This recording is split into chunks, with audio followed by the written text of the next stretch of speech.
Well, first of all, Shannon Brown is gone to the Phoenix Suns.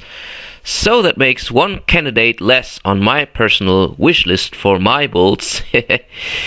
So let's move on to the other news that occurred up to date.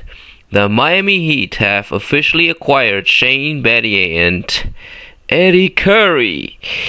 My quick take on that is, with 33-year-old Shane Battier, the Heat have made another kind of short-term deal, which I would give 2 years at best in terms of effectiveness.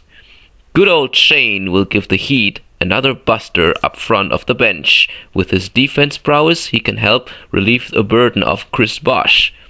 And about Eddie Curry, well, that sounds really weird, kind of a no-brainer. Plain and simple.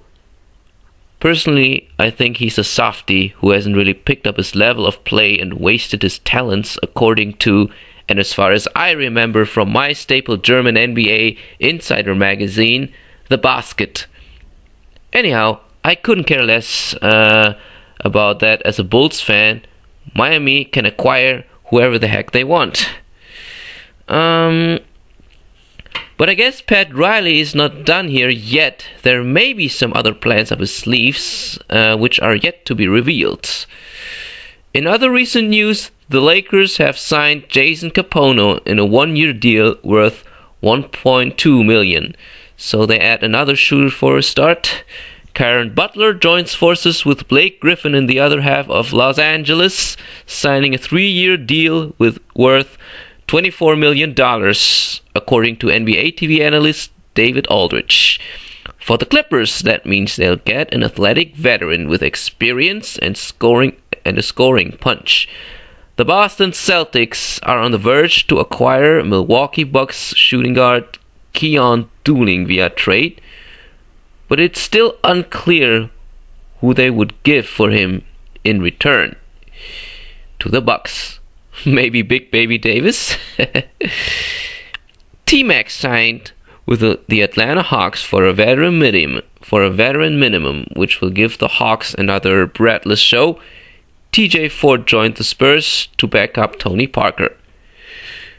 After the bigger news around the league, Dwight Howard has voiced his opinion to demand a trade to the New Jersey Nets, where he would have the opportunity to join forces with all-star point guard Deron Williams. The deal, according to insider sources, would include Brook Lopez and 2 future first-rounders, and the Nets would also receive Hedo Turkoglu and his huge contract with 3 years remaining. Alternatively, if the Nets cannot get Howard, they are in the pursuit of Nene. But in the news of the day, a blockbuster deal between the Los Angeles Lakers, the New Orleans Hornets, and the Houston Rockets, which would send Chris Paul to the Lakers, has officially been declined by the NBA Presidential Committee. Originally, the Hornets would receive Luis Scola, Kevin Martin, Lamar Odom, Goran Dragic, and a 2012 first-round pick that Houston had acquired from the Knicks, while the Rockets would acquire Paul Gasol. There was indeed some unrest and protest going on among several owners of diverse NBA teams regarding this trade scenario, and among them was Dan Gilbert, who called and cried out aloud to David Stern that the deal is just being a travesty.